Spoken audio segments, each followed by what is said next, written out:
Hi guys, welcome back to ഫ്രണ്ട്സിഫി. ഞാൻ ഫീത.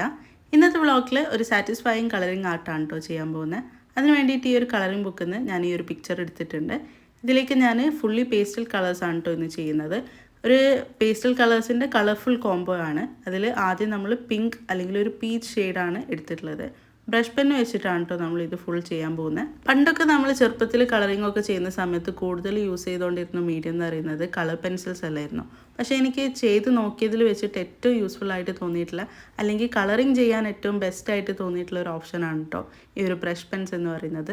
ഞാൻ ഡോംസിൻ്റെ ബ്രഷ് പെന്നാണ് ഇതിൽ യൂസ് ചെയ്യുന്നത്. നിങ്ങൾ ട്രൈ ചെയ്തിട്ടില്ലെങ്കിൽ ഒന്ന് യൂസ് ചെയ്ത് നോക്കുക, അടിപൊളിയാണ്. അതേപോലെ തന്നെ ഇങ്ങനത്തെ കളറിംഗ് ഒക്കെ എന്തിനാണ് നമ്മൾ വലിയ ആൾക്കാർ എന്തിനാണ് ചെയ്യുന്നതെന്നുള്ളത് പലർക്കും തോന്നിയേക്കാം. ഇതിനൊക്കെ യൂസ് എന്താണ്, അല്ലെങ്കിൽ ഇതൊക്കെ എന്തിനാണ്, ഇതിൻ്റെ ഒരു പേർപ്പസ് എന്താണെന്നൊക്കെ തോന്നുന്ന ആളുകളുണ്ടാവും. അപ്പോൾ അവരുടെ അടുത്ത് എനിക്ക് പറയാനുള്ളത്, തീർച്ചയായിട്ടും നിങ്ങളൊന്ന് ട്രൈ ചെയ്ത് നോക്കുക. ഒരു ലെഷർ ആക്ടിവിറ്റി പോലെ അല്ലെങ്കിൽ ഒരു സ്ട്രെസ് റിലീഫ് പോലെയൊക്കെ നമുക്ക് ട്രൈ ചെയ്ത് കഴിഞ്ഞാൽ ഭയങ്കര എഫക്റ്റീവ് ആയിട്ടുള്ള ഒന്നാണ് കേട്ടോ ഇത്. ആർട്ടിനോടൊക്കെ കുറച്ച് കണക്റ്റഡ് ആയിട്ടുള്ള ആൾക്കാരാണെന്നുണ്ടെങ്കിൽ തീർച്ചയായിട്ടും അവർക്കത് എൻജോയ് ചെയ്യാൻ വേണ്ടിയിട്ട് പറ്റും. അപ്പോൾ തീർച്ചയായിട്ടും ഒന്ന് ട്രൈ ചെയ്ത് നോക്കുക. നമുക്കൊരു സെൽഫ് സാറ്റിസ്ഫാക്ഷൻ കിട്ടുന്ന ഒരു പരിപാടിയാണ് കേട്ടോ ഇത്. അപ്പോൾ ഇതിൽ നമ്മൾ കുറേ കളേഴ്സ് വെച്ചിട്ട് ഫില്ല് ചെയ്തെടുക്കുന്നുണ്ട്. ഇതിലെനിക്ക് കൊടുത്തതിൽ വെച്ചിട്ട് ഏറ്റവും ബെസ്റ്റ് ഓപ്ഷനായിട്ട് തോന്നിയിട്ടുണ്ടായിരുന്ന കളർ എന്ന് പറയുന്നത് ആ ഒരു ഗ്രീൻ ഷെയ്ഡാണ് കേട്ടോ.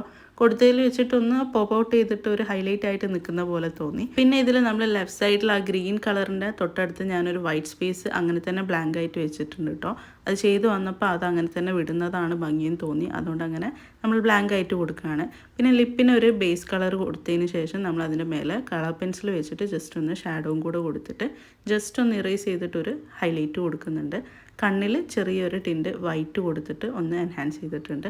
അപ്പോൾ നിങ്ങൾക്ക് ഈ ഒരു റിസൾട്ട് ഇഷ്ടപ്പെട്ടാൽ തീർച്ചയായിട്ടും ഒന്ന് സബ്സ്ക്രൈബ് ചെയ്യുക, സപ്പോർട്ട് ചെയ്യുക. Thanks for watching.